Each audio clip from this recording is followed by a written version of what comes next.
एक खूबसूरत गांव में मोहन नाम का एक गरीब आदमी रहता था जो बहुत मेहनती था।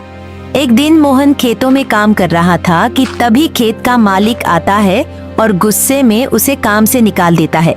सीता जो मोहन की पत्नी है, वह परेशान होकर मोहन से कहती है, मोहन, हम कब तक ऐसे ही भूखे रहेंगे? हमारे घर का चूल्हा सिर्फ 15 दिन जलता है, बाकी दिन भूखे सोना पड़ता है। मोहन ने सीता को तसल्ली दी। सीता, तुम जानती हो मैं दिन रात मेहनत करता हूँ। एक दिन हमारे अच्छे दिन जरूर आएंगे। मगर मोहन, कब तक दूसरों के खेतों में काम करते रहोगे? कोई बेहतर काम क्यों नहीं ढूंढते?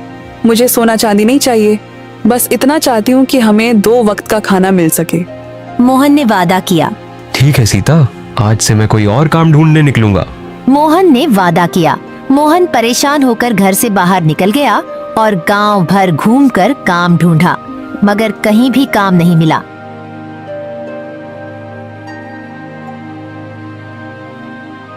आखिर में वह मुखिया के पास गया। मुखिया एक अच्छा आदमी था। मोहन ने मुखिया को सारी स्थिति बताई और कहा, मैं गरीब हूँ, मुझे कोई काम नहीं देता, लेकिन मैं बहुत मेहनती हूँ, दिल लगाकर काम करूँगा। मोहन, मैं जानता हूँ कि तुम बहुत मेहनती हो। मुझे तुम्हारे जैसे आदमी की ही जरूरत थी। तुम मेरे सब्जी के खेत पर काम करो। तुम्हारे बुरे दिन अब खत्म हो गए। शुक्रिया मुखिया जी, मैं ईमानदारी से काम करूंगा। मोहन ने शुक्रिया अदा किया और काम शुरू कर दिया।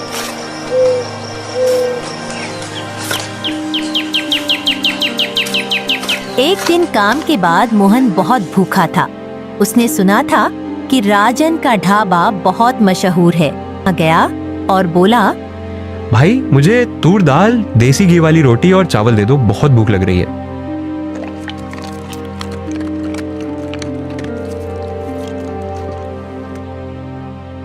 मोहन ने पेट भर के खाना खाया और पूछा, भाई कितना पैसा हुआ? कालू जो ढाबे का नौकर था बोला, तुमने तूर दाल, देसी घी वाली रोटी और चावल खाया है, तुम्हें इतना पैसा देना होगा। ये क्या मजाक है? ये कोई 5 स्टार होटल है क्या? इतना महंगा खाना तो शहरों में भी नहीं मिलता। कालू ने राजन को बुलाया। राजन गुस्से से आया और बोला, जब तुम्हारे पास पैसा नहीं था तो यहाँ खाना क्यों खाया? मेरे पास अब भी पैसा नहीं है, ये थोड़ा पैसा रख लो, बाकी मैं धीरे धीरे चुका दूंगा। यहाँ सिर्फ पैसों से खाना मिलता है, गरीबों की कोई इज्जत नहीं होती। तुम जैसे लोग सिर्फ भीख मांगने लायक है। राजन ने गुस्सा करते हुए मोहन को बेइज्जत किया और जोर से धक्का दिया। मोहन रोते हुए अपने घर गया। सीता ने उसकी हालत देखी तो परेशान होकर बोली, मोहन, तुम परेशान क्यों हो? तुम्हें किसी ने कुछ कहा है क्या? राजन और विजय ने मुझे बातें सुनाई, सिर्फ इसीलिए क्योंकि मैं उनका महंगा खाना अफोर्ड नहीं कर सका। मेरी यह गरीबी मुझे जगह जगह जलील करवाती है। मोहन, मैं चुप नहीं बैठूंगी। हम मुखिया के पास उनकी शिकायत लेकर जरूर जाएंगे।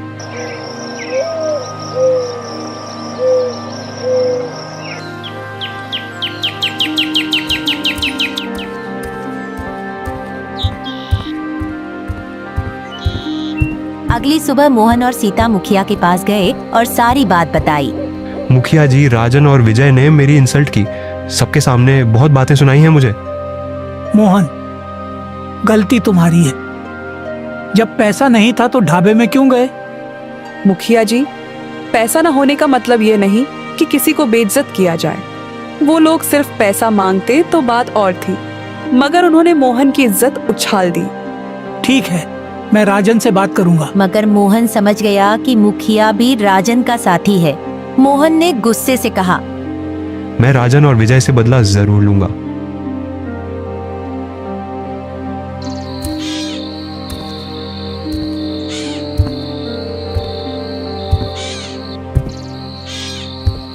रात को मोहन गुस्से में जंगल की तरफ चला गया।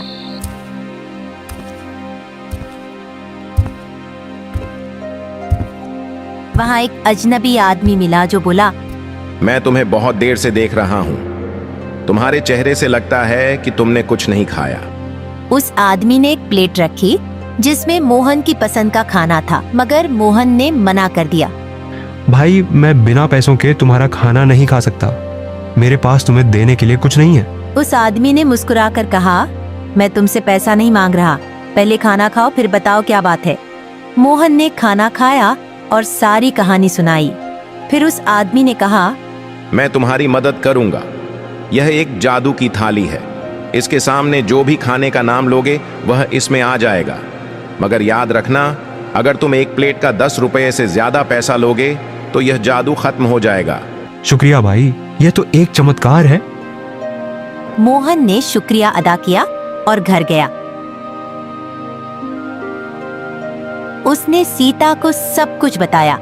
सीता हैरान हो गई मगर खुश भी थी। मोहन ने अपने घर के बाहर ही एक नया ढाबा बना दिया। जादू की थाली से हर तरह का खाना निकलता और सिर्फ 1 रुपए में मिलता। गांव भर के लोग खुश हो गए। गरीब लोग भी अच्छा खाना खाने लगे। चाचा, सिर्फ 10 रुपये की प्लेट है जिससे आप जो चाहें पेट भरकर खा सकते हैं। हमारे ढाबे का अपने दोस्तों और रिश्तेदारों को जरूर बताइएगा। एक दिन राजन और विजय ने मोहन को रास्ते में घेर लिया और उसे जोर से पीटना शुरू कर दिया।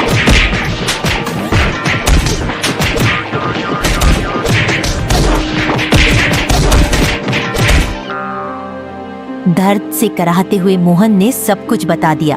राजन और विजय ने सोचा कि वे जादू की थाली से सोना, चांदी और पैसा निकलवा लेंगे। मगर जब उन्होंने प्लेट के सामने माल और पैसा मांगा तो कुछ भी नहीं निकला। विजय बोला, लगता है ये सिर्फ मोहन की बात सुनती है। यह देखकर राजन और विजय परेशान हो गए। राजन ने कहा, अगर मोहन का ढाबा चलता रहा तो हमारा ढाबा बंद हो जाएगा। दोनों ने मोहन की तफ्तीश शुरू की मगर कुछ समझ नहीं आया। दोनों ने एक और चाल चली। हम मोहन के खाने में जहर मिला देते हैं, फिर उसका ढाबा बंद हो जाएगा। अगली सुबह दोनों ने मोहन की जादू की थाली में जहर मिलाने का प्लान बनाया। मगर इससे पहले कि वे जहर मिलाते, मुखिया पुलिस लेकर आ गया और दोनों को गिरफ्तार करवा दिया। मुखिया ने कहा, तुम दोनों मोहन के खाने में जहर मिला रहे थे, तुम्हें सजा मिलेगी। राजन और विजय जेल चले गए। मोहन का ढाबा और भी मशहूर हो गया।